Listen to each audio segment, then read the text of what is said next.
everyone, I'm Dr. Payton Tontz of New Paradigm Psychology, and I'm bringing you my April 2020 video in my monthly series, and this one is called You Are Your Greatest Resource. So in this video, I'm going to be bringing forward a topic that I believe is the most important and essential to our psychological health, our process of gaining self-mastery, sovereignty, and the heart of really what the spiritual awakening experience is about on a psychological level anyway. And that is the teachings on the nature of the self. So I'm going to be talking about these teachings from the standpoint of a specific tradition, although I believe and I see and experience that these same essential teachings are present in many different teachings, many different schools of thought. And so I want to also acknowledge I believe this is a universal truth that comes forward through lots of different means. So I'm going to talk a little bit about that and then talk about 3 reasons why discovering this essential self is so highly valuable and important as a resource. Okay, so the teachings on the nature of the self that I'm speaking about through this lens are from the ancient scriptures, the Vedas that are from India, that date, back to antiquity. And these teachings are on the nature of reality as a whole for the individual and the cosmos. But what I'm focusing on here is the individual self. So the dimension of this that is about the individual psychology, really. So what these teachings say, in a nutshell, is that in the human psyche, there's really 2 realities that are happening simultaneously. And that is that we have the essential self, which is the pure consciousness. It's presence, it's the ground of being. It's also talked about as just existence. So we have this essential self, and then we have the mind.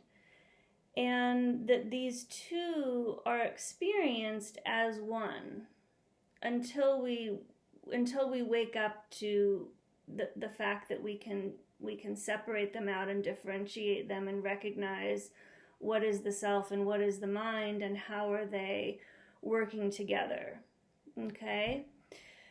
So let me just talk about the nature of the self. When I use the word self here, I'm aware that the word self is actually something that's really not well defined. Even within psychology, the word self is apparent in different systems and can kind of refer to a different phenomena in the psyche, and sometimes it's not even really clear how the self is defined. It's defined in context and so forth. But I'm claiming this word because, for one, it is the English translation that from the Sanskrit to the English in this tradition to refer to this reality. But number 2, I believe that the reality of this self that I'm speaking about is experientially the innermost subject in the psyche of who we experience ourselves to be in the most pure and simple way. That it is the self, it is the innermost subject, the dimension of our experience that is the innermost sense of subjectivity in our experience. And so it's appropriate to use the word self. And then I believe that it is actually our most essential aspect of what and who we are. And so self is appropriate for that. And so whether you lowercase or capital, S, it doesn't really matter. But I'm kind of owning that word self here. So what this self is, I'm going to list off different words that are used in different traditions or different contexts, right? So it's the ground of being, it's presence, it's sometimes called the I am presence, essential nature, and these are all words that are pointing to a reality which can truly only be known through direct experience of it. This self is non-dual. The word non-dual comes from the Sanskrit word Advaita, which means not two. So it's a double negative that's basically saying oneness. It's basically saying an undivided a reality that is undivided, that is whole by nature and is limitless. Okay, so the Sanskrit words that are used traditionally to define the self are Sat, Chit, Ananda. So the translation of Sat is reality. It's a reality, it's an existence or reality. So again, every word that's used to describe this self is like a pointer, right? It's pointing to an experience that can only be known by its own experience. It's just like the sun that shines of its own accord. So the self that we're talking about here is self-evident, self-luminous. We have Sat, which is existence or reality.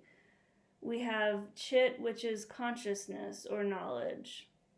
It's that light, the sense of there being a light of consciousness that shines and lights up the field of our experience. But the light itself isn't connected to the landscape that's being lit up in a direct way. It's just a pure light that's shining. And then Ananda is usually translated as bliss, but actually the specific translation of Ananda is limitless. And then there's a quality of the limitlessness of the self that is translated as bliss, which is kind of has an emotional quality to it. It can be very confusing. In any case, these are the three Sanskrit words that are used in the teaching to point to the nature of the self. So, we have the self, the light of consciousness, the pure light of awareness, which is so much who we are that we take it for granted. And we have the mind. Okay, and so until we differentiate the self from the mind, what our experience is, as I said, is that the self and the mind are like one. So until we have this kind of an awakening experience, or just even, it can even be a simple insight in meditation, or even as you're listening to me here right now, that it's the insight, we can go to actually Descartes, right? So the Cartesian paradigm, in a way that we've been living in, is based on Descartes' claim, I think, therefore I am. So in the state when the mind and the self are one, that is our consciousness. That's our sense of ourself, is that our self is identified through thought, through the mind, through what we call the ego, which is just the self-identifying function of the psyche. So I think, therefore I am, right? The self is identified with thought, and they're taken to be one. The example that's used in the tradition for this is the red-hot iron ball, okay? So a red-hot iron ball is an iron ball that's been heated up by fire, and it's become red and hot. But the red and hot quality of the ball is really from the fire. But when we just see the red hot iron ball, the fire and the iron ball are like one. The ball's taken on the qualities of the fire, of being hot and then being red. And it's like that the mind and the self are one, right? I think, therefore I am. Now, what these teachings are saying is the truth, and what I experience myself to be true is that they are two different realities that are coexisting, and they are as if one, but truly when you start to differentiate and discern within your own psyche, it's actually quite simple to recognize the truth that they are two coexisting realities. Right? I can go into a meditation and become aware of my thoughts, become aware of the sounds in the room, become aware of the sensations in my body and my breath, all the different dimensions of the landscape of my experience. I can differentiate the one that's simply aware and then the different dimensions of my experience in this body and mind, in this human organism. But I can differentiate just the pure light of consciousness, the pure awareness that sits in the center. So what these teachings are saying is that, to piggyback on Descartes, to transform the Cartesian paradigm, is I am, therefore I think. I am, therefore I feel. But the I am is the essential experience that's recognized to be the essential self, the essential experience and nature of what and who this human organism is by nature. Okay. The other really powerful example that's used for this in the tradition to understand the self and the mind and their relationship is that of the clay pot. Okay, so if you have a pot that's made of clay, it's really just clay that's been formed into the shape of a pot, right? If you take the clay out of the pot, there's no pot, because the pot is really just clay, right?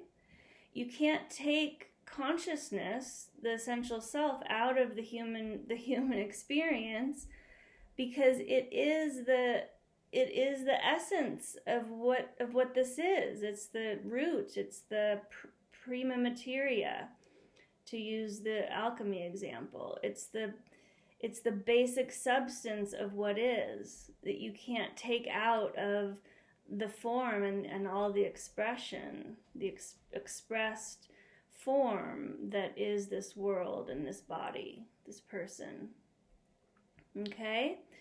So if you look at the clay pot example, you could say the only thing that's really real, that really exists, is the clay, and it's in the form of a pot. So just like my human organism, you could say the only thing that's really here is this essential self, this essential consciousness in the form of this human being. Okay, so this teaching, gets very metaphysical, and it's very technical in terms of explaining what the relationship is between this pure conscious essential self and everything that exists in the creation, which I won't get into here.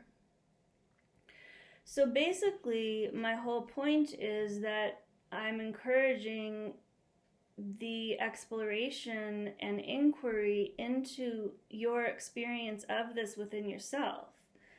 Because when the essential self can be differentiated, it number one, and this is where I'll go into the three things of why this is so important as a resource.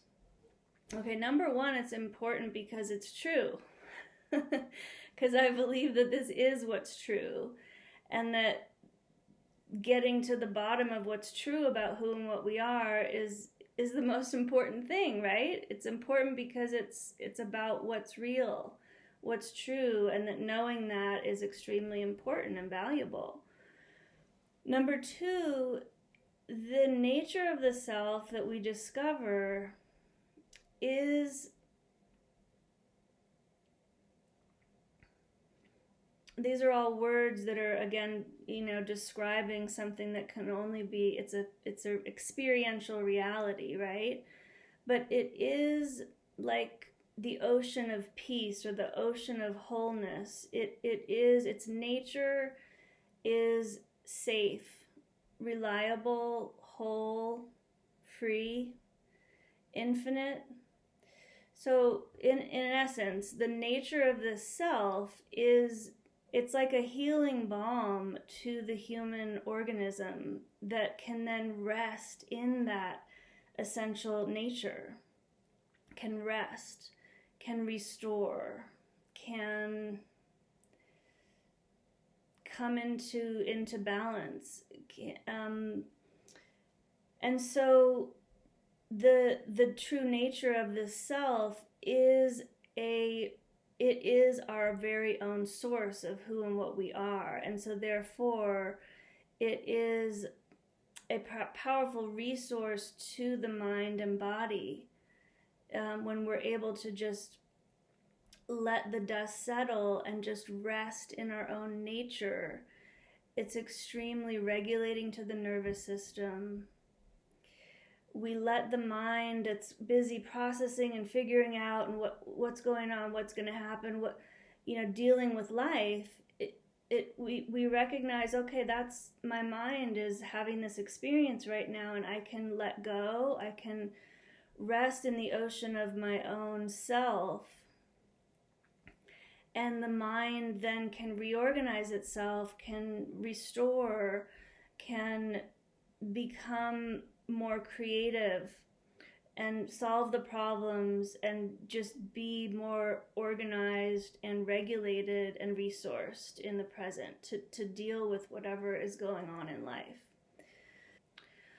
Okay, so number 3 reason why discovering this essential self is so important is that it opens up a space within the psyche that can catalyze a much greater process of transformation. So like I was saying before, when we're able to rest in the self, and this can be, it could be something where there's a longer term resting in the form of when we're meditating. But I also want to really point out that once this inner self has been differentiated, it's really accessible. That differentiation can happen in any moment in time.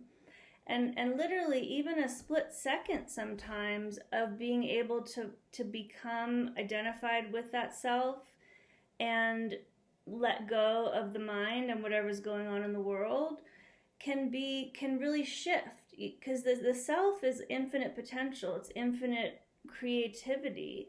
And when the mind is able to just kind of rest in that, even for a moment, something can shift. You can have a creative idea, or the next thing that comes out of your mouth is something that solves the problem, that whatever, that shifts the situation for the better, and shifts your ability to feel connected and resourced. So once this self has been differentiated, then it becomes accessible in any moment in time. And the more often that we do this, the easier it becomes to do in any time, because we're literally creating like a neural pathway, a connection in the brain and in the nervous system. And the more, like any neural pathway, that becomes well-oiled, well-trodden, the easier it becomes. So that's a topic for another video, is looking at the alchemy of transformation as a whole, and how the discovery of this essential self is really the key to catalyzing and transforming that process. And maybe that will be next month's video. So I encourage you to practice meditation. I mean, that is, aside from, listening to different teachings, the contemplation and inner meditation that you do is really the way to experience what it is that I'm talking about here. And I will be recording a meditation that will be available in the store on my website on this topic, and that will be specifically designed to do this type of inquiry that I'm talking about here. So you can check that out at my website, newparadigmpsychology.com. And I'm just sending you all so much love and resource in this time of great change on the planet. Be well. Bye-bye.